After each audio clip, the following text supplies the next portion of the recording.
Good evening, Nurse Hawkins. Good evening, Dr. Reed. How would you describe the situation at the Pembroke Hospital? It's serious. The flu is wreaking havoc amongst the staff and patients. We are running out of everything. You must get a hold of yourself, Nurse. Sorry, I'm exhausted. No one has any idea when this epidemic will be over. Nurse Hawkins, the Spanish flu won't last forever. Even the Black Plague didn't kill everyone. I wish I could believe you. But what if this epidemic was worse? What if in the end, nobody was spared? How long have you been a nurse? Well, long enough to see that the epidemic is winning. And no matter how qualified you are, don't tell me you'll change that.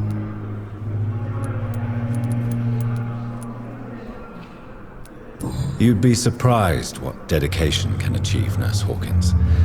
In medicine, sometimes we're just a test result away from a miracle. Sorry, Doctor. I don't want to sound bitter, but I'm just too tired to give a pep talk like Nurse Brannigan. How is the Pembroke staff coping with the epidemic? Well, not well. Milton, the ambulance driver, is even more grumpy than usual, especially concerning doctors. Why is Milton grumpy on a daily basis? Is it just an act? Milton's not the kind of man who's bothered about a bad reputation, whether he deserved it or not. Why does Milton dislike doctors? I don't know. Just ask him. But be warned, Milton is not the chatty type.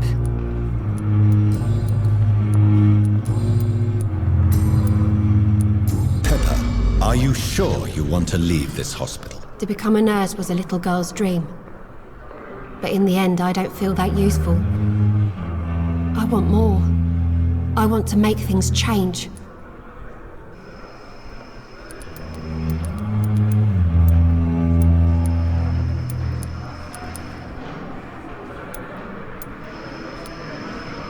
You should be proud of what you've achieved. This hospital represents hope for many people in need of help. Maybe you're right. But at the moment, I feel like we're just a cemetery waiting room.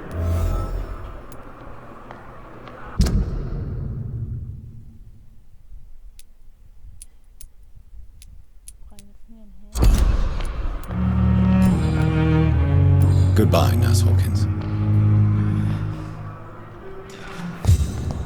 The pain. It's here again.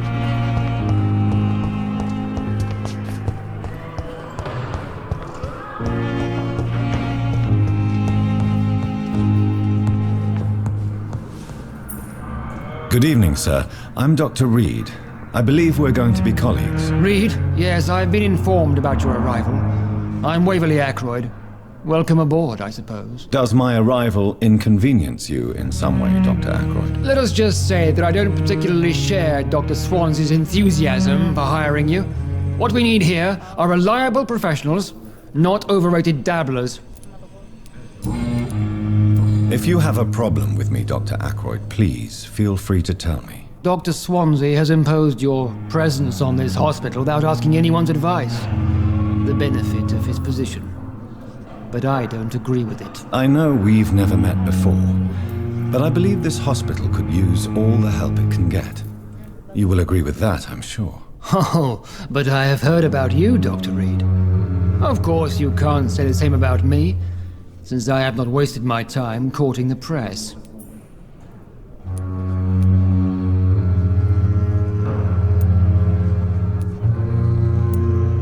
There is no need for such animosity between us. Don't you think the epidemic is already enough to deal with? That is one point we could agree on. And that is precisely why I want to be sure that you will be of help to this hospital, instead of a burden. Since your tenure in this hospital is longer than mine, perhaps you can tell me more about this place. Let's just say I'm tired of the carelessness around me. I have always respected the skills of Dr. Swansea, but over time his enthusiasm has become displaced.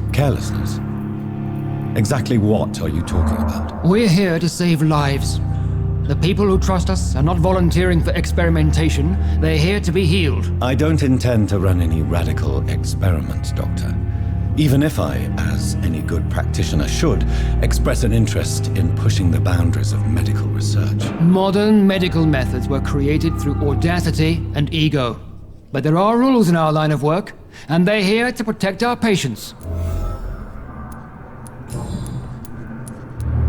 Have you heard about any blackmail going on in this hospital? Blackmail? Nonsense. I don't know what you've heard about me, but I have already proved my value as a practitioner. I don't question your skills, Dr. Reed, but your motive. Is it money, fame, or are you truly dedicated? And what exactly is that supposed to mean? I served in the war just like you. But unlike you, I did not use the wounded to play the modern sorcerer. Be careful what you insinuate, Dr. Ackroyd. I only want you to admit you used those men to improve your theories.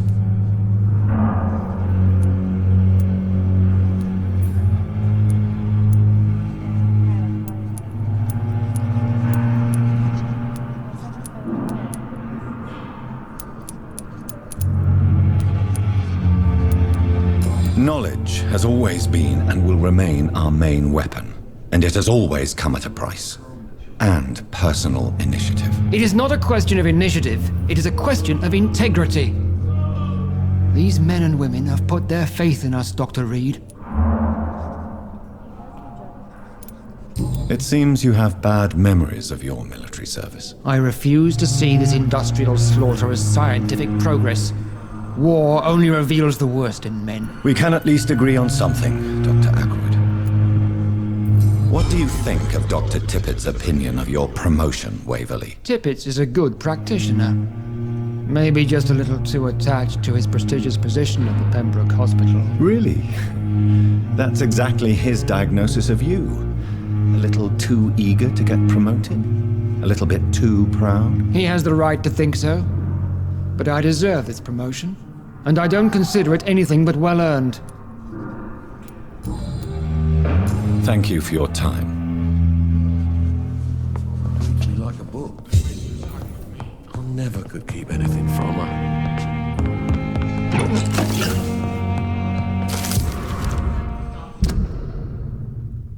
My dear children.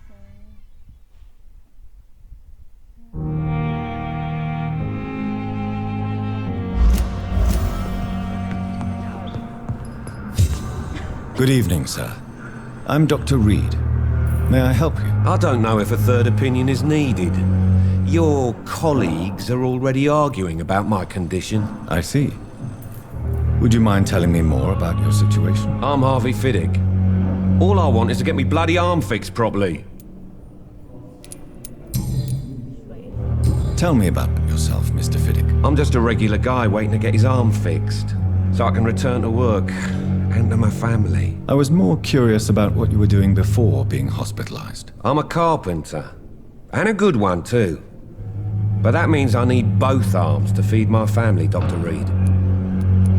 Tell me about the doctors who are arguing about your case. Strickland and Ackroyd. They both want the best for me, but there's a lot of pride there.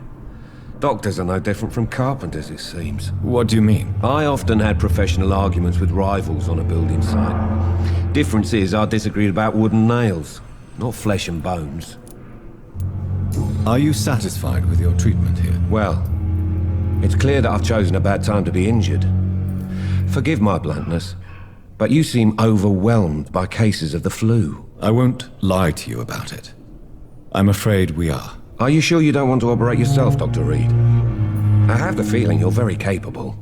And your colleagues seem to think so too. In other circumstances, you would be right. But for now, I don't think I can take on the responsibility. My apologies. You seem worried about the safety of your family. And it's obviously the reason why your wound troubles you so much. I cannot give up on my children now. They both need me living. What about their mother, if I may ask? She died in 1915 during one of the first Zeppelin raids. We never found her body. Tell me more about the death of your wife, Harvey. 1915. I was in the army. building workshops for the Royal Flying Corps. Helen was happy I wasn't sent to the front. What happened? The Germans sent Zeppelins to bomb the construction site, but they missed their target. My wife was bringing my dinner when the bombs fell. I'm sorry for your loss. So many died during the bombings. I served in France and witnessed the carnage there. I would like to say that she didn't suffer. Truth is, I have no idea. I just know that I'm all that me kids have. Poor little bleeders. How are your children after losing their mother? They were smaller then. The only good thing about this is my Helen didn't bring them with her that night. Have you heard talk of any blackmail here at the hospital? No, nothing. Goodbye for now, Mr. Fiddick. I'll see you later. Oh, sweet girl. Reads me like a book. I never could keep anything from her. Good evening, sir. Doctor. Good evening, madam. Can I help you? It's my son who needs you, sir. I'm Dr. Jonathan Reed. How can I help your son? I'm Beatrice Goswick, mother of Mortimer Goswick. Could you check on him, please, Dr. Reed? I've heard much of your talents as a physician. What can you tell me about yourself, Mrs. Goswick? Not much to say. Just take care of my Mortimer and I'll cover all the expenses. That's all that matters. Are you really that rich? Most of the patients here are of a more humble origin, if I may say so. Yes, thanks to my husband. May he rest in peace. I can cover any needed medical expenses. May I ask if you have an occupation, Mrs. Goswick? I'm a teacher by profession. I teach young women who are more ambitious about their futures than their families. What do you think of your reception here? Any complaints? I have had the uttermost reservations about this hospital since we arrived. But we had no other choice, considering the state of emergency. Is there something in particular that's bothering you? Some of the staff were not especially welcoming. I suspect they're not accustomed to dealing with patients of such social standing. Tell me more about your arrival at the Pembroke Hospital.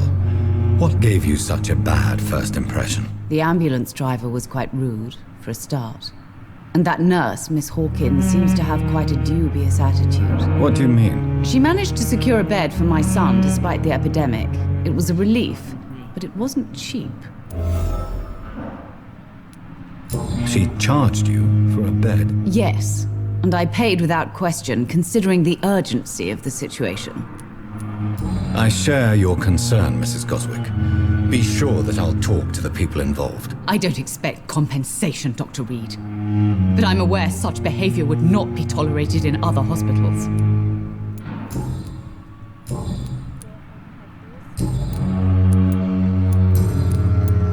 Have you heard rumors of blackmail going on in this hospital? Dr. Reed, are you trying to take advantage of me? Of course not, Mrs. Goswick.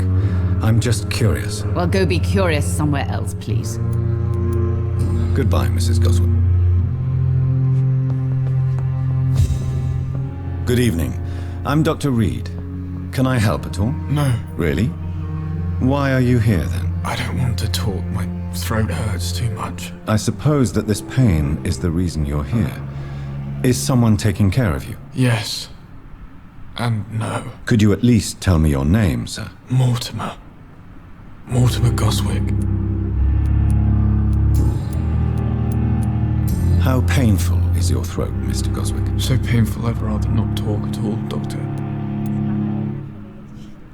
I'm sure you realize a doctor and his patient have to communicate, sir. Would it help if I gave you some paper and a pen? Not really. I see. Then maybe it's not just your throat that hurts, Mr. Goswick.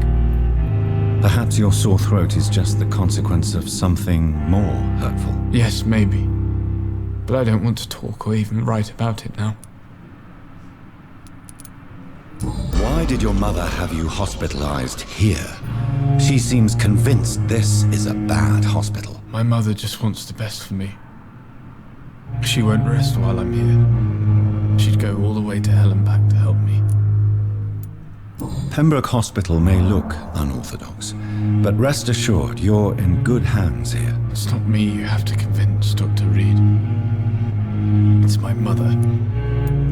Is your mother bothering you? As your doctor, I can ask her to leave you alone if you would prefer. That's tempting, Doctor. But you have no idea what my mother is capable of. She would tie herself to my bed if you asked her to leave.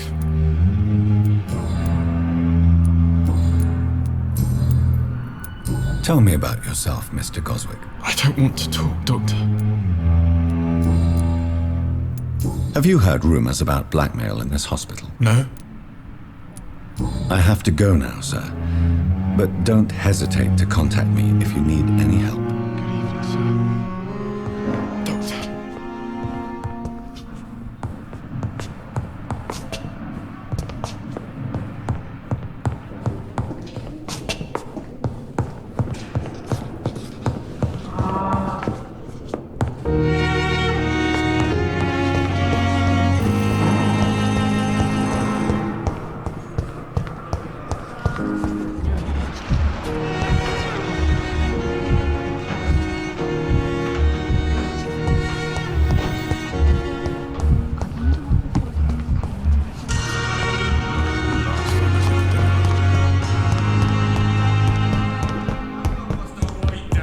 Blaming me will not further your agenda, sir. How long's it going to take to fix me properly? A month? Yes. You have the right to disapprove of our methods, and you will kindly apologize when you're feeling better. Good evening, Doctor. I believe we're going to be working together. Dr. Reed. Dr. Swansea informed us of your arrival, but I could not dare to believe we'd have such good fortune. Such an honor, sir. Thank you. And you are? I am Thoreau Strickland, Dr. Thoreau Strickland. I'm a great admirer of your work, Dr. Reed. Please, could you tell me something about yourself? I'm a great admirer of your work concerning blood transfusion, Dr. Reed. I run my own experiments. I'm convinced it's the future. What made you choose to be a doctor? I'm not ashamed to admit you and your work have inspired me. I am honored to have the opportunity to work by your side.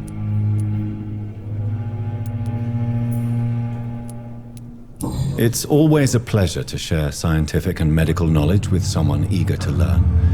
I'll be glad to help you if I can. This epidemic may be the century's most terrible disaster, but I'm convinced that we, as doctors, are the only ones able to defeat it. I based my technique on my mentor's research. He helped me perfect my method.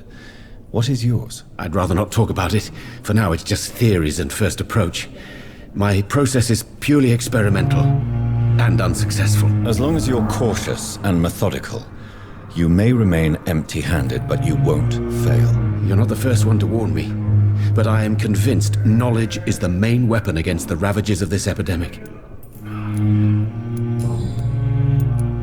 What do you think of Dr. Ackroyd's aversion to modern medical methods? It's a shame he's so narrow-minded.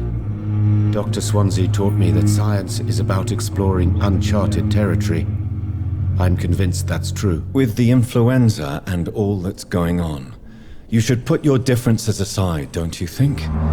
Why is it so difficult to work together? I believe that if Dr. Ackroyd had been the one to discover the transfusion process, he would be the first to recommend its use. So you believe it's just a question of jealousy and pride? Dr. Ackroyd is as proud as he is blinded by his obsolete concept of medical science. What can you tell me about the Pembroke? Well, it has always been an honor to work with Dr. Swansea. But with your arrival, I can't think of a better opportunity to learn about blood transfusion. You seem quite optimistic. It's a rare and precious attitude in these difficult times. I'm convinced that this epidemic is a test of endurance and dedication for us men of science. Questions remain about our capacity to resolve the situation. True.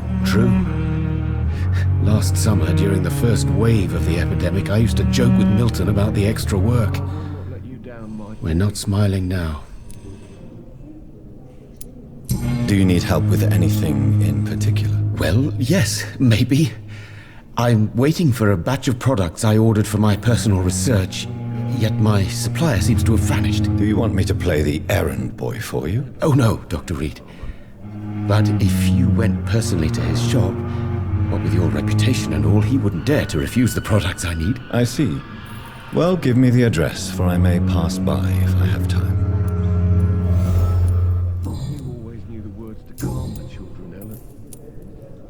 Have you heard any talk of blackmail going on in the hospital? If you're running some official inquiry, you had better question the patients. They know more than the staff, especially old Miss Jones. Tell me, Thoreau, what's the real cause of your dislike for Dr. Ackroyd? He refuses to admit that your blood transfusion technique is the only way to save Mr. Fiddick. I'm convinced we must use it. What Dr. Ackroyd really said is that you lack the skill to perform this operation efficiently. Is there anything you have to say about this? It's a false conceit. Dr. Ackroyd secretly envies your reputation. His jealousy blinds him. I'm not the real target here. Tell me more about your willingness to experiment with new medical techniques. Harvey Fiddick is a patient suffering from a severe injury that could cripple him if not treated correctly. I'm convinced your blood transfusion technique could help him. What is it you really want? To save him, or to prove your point? Fair question. I want nothing but to save my patient, Dr. Reed. Especially since I know Mr. Fiddick's story. This personal involvement could also appear to be a lack of impartiality. You must know that a good surgeon must remain neutral. I agree. But that does not excuse Dr. Ackroyd's behavior. A man who did not even take time to converse with his patient. Do you think keeping his distance was a mistake? All I know is that I'm taking care of human beings with desires, hopes, and fears. Not some biological machine comprised of blood, bones, and flesh. Tell me Mr. Fiddick's story.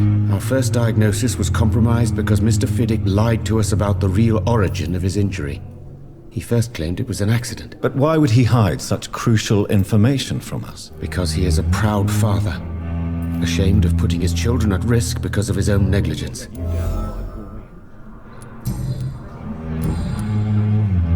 Goodbye, Dr. Strickland. Good evening, Mr. Fiddick. Good evening, Dr. Reed. Any news about my operation?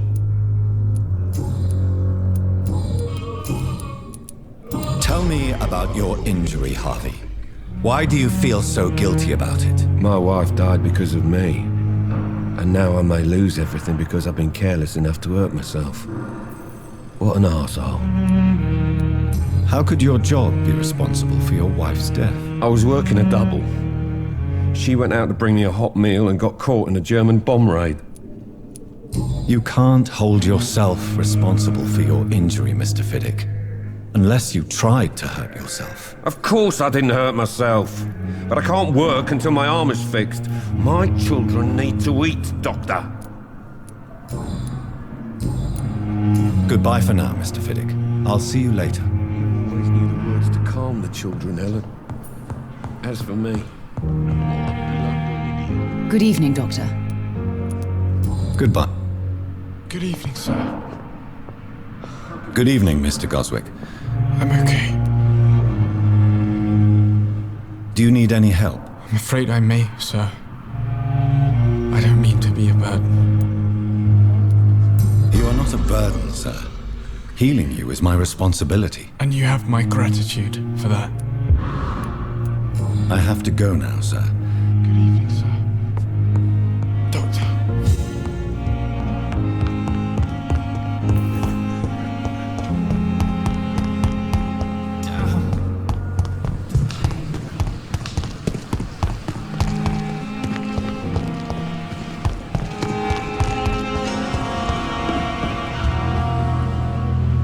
The flu took my dear wife, Emily. I take comfort knowing we'll soon be together again. Mr. Rainfield, that's no way to talk. You're in good hands here, and we'll be up again soon enough.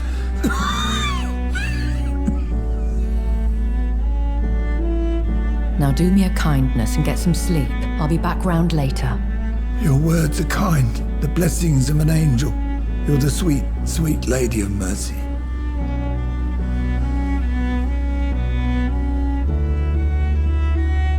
Good evening, Dr. Reed.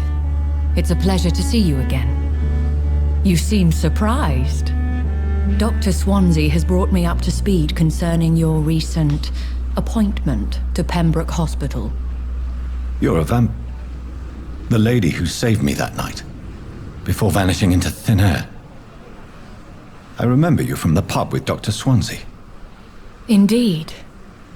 Allow me to introduce myself formally this time. My name is Lady Ashbury. I remember you well, in spite of the brevity of our encounter.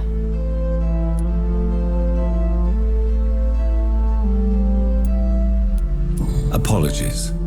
You've taken me by surprise. I'm very happy to see you. The pleasure is mine, Doctor. I hope you're more disposed to answer my questions now. You must have countless questions, but our rather urgent matter first. Swansea has explained. My cover, if you prefer, has been compromised. Have any of the patients given you trouble? These poor souls have so little left to live for. I do my best to ease their pain. The world would be a better place if it were cared for by women like you. You make me blush. I am simply a necessary evil. Pardon my boldness, Your Ladyship, but I have questions concerning this condition we share. As a newborn, your hunger for answers is rivaled only by your thirst for blood. But the questions need wait. I'm a scientist. My trade is in the deciphering of mysteries, and I need information to feed my mind. I will gladly answer every question you have, but first, prove yourself capable of resolving my predicament without eating the culprit. Dr. Swansea has commissioned me to be your agent in this matter. You could start by explaining what's amiss. These past insufferable weeks, I've been the victim of extortion. I've made a first payment, but the blackmailer grows greedy. I must refuse his most recent demands. What are your expectations? Please be precise. As the newly appointed surgeon of this hospital, you are in an excellent position to ask innocent questions and deftly learn the identity of my blackmailer. Who would be so foolish as to threaten you? A kindred spirit.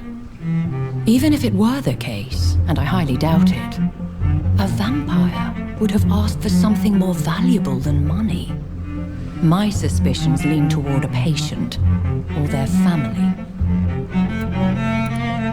If we're dealing with an ordinary criminal, surely you've the means to deal with it yourself, if I may. As immortal tradition doth dictate, all fangs and hypnotic eyes ablaze, the blood would run like a river.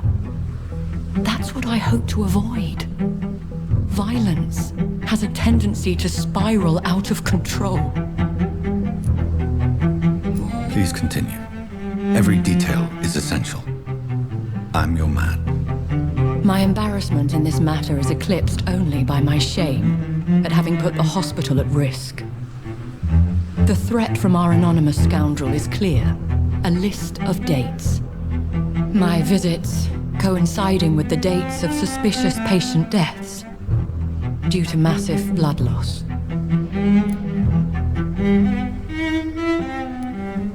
I'll take care of it. Do you know where I should start? If that was the case, I'd settle the matter myself.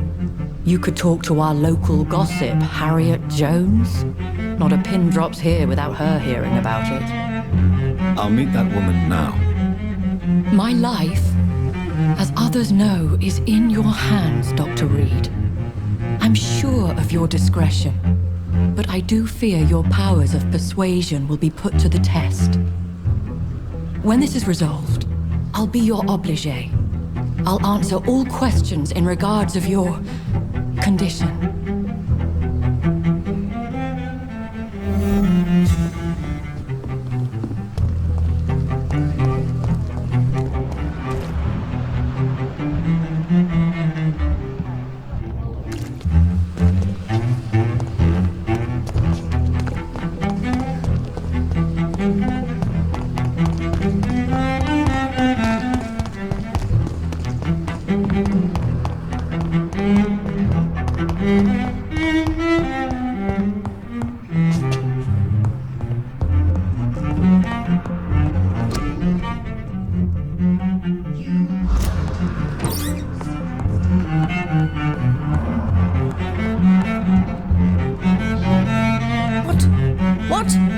is this?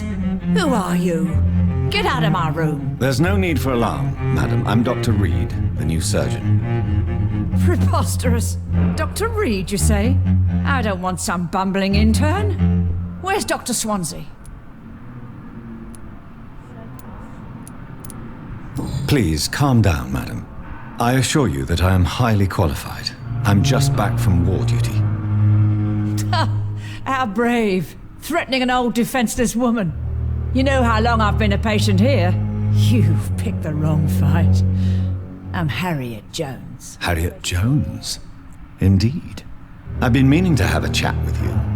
You know what goes on here better than any other patient, I gather. Oh, better than any patient, nurse or doctor. I've seen so many vile undertakings. I heard there have been some despicable goings-on. Was there a case of blackmail? Blackmail? Wait. You're investigating something. This isn't a social call. One of those incompetent cunts slit a poor sod's fame. If I didn't know better, Miss Jones, I'd be inclined to say you enjoy this type of idle gossip. God's honest truth, Doctor. It's just the way it is here. Most of these bitches would let you freeze to death before getting you a blanket. You seem to know more about the goings-on here than anyone else. Beware, Miss Jones, in case suspicion should fall on you. That's it. Blame the old and infirm. I see those little bitches' greedy little eyes. Just waiting for me to pop off, they are. I assure you, madam, this is not an investigation into a possible medical error. Debauchery, then? Nurses Crane, Hawkins, Brannigans, whores, all of them. They can't keep their legs shut. I've seen them scratching slutty sores. Really? Well, if you have irrefutable proof, I'll not have the staff behaving in such a manner here. This is your business, Doctor, not mine. But I swear one of the nurses is cavorting with some man on hospital hours. Thank you for your time, Miss Jones. You've given me something to go on. See you on the next round. The patients and staff might know something. I'll start my investigation with them.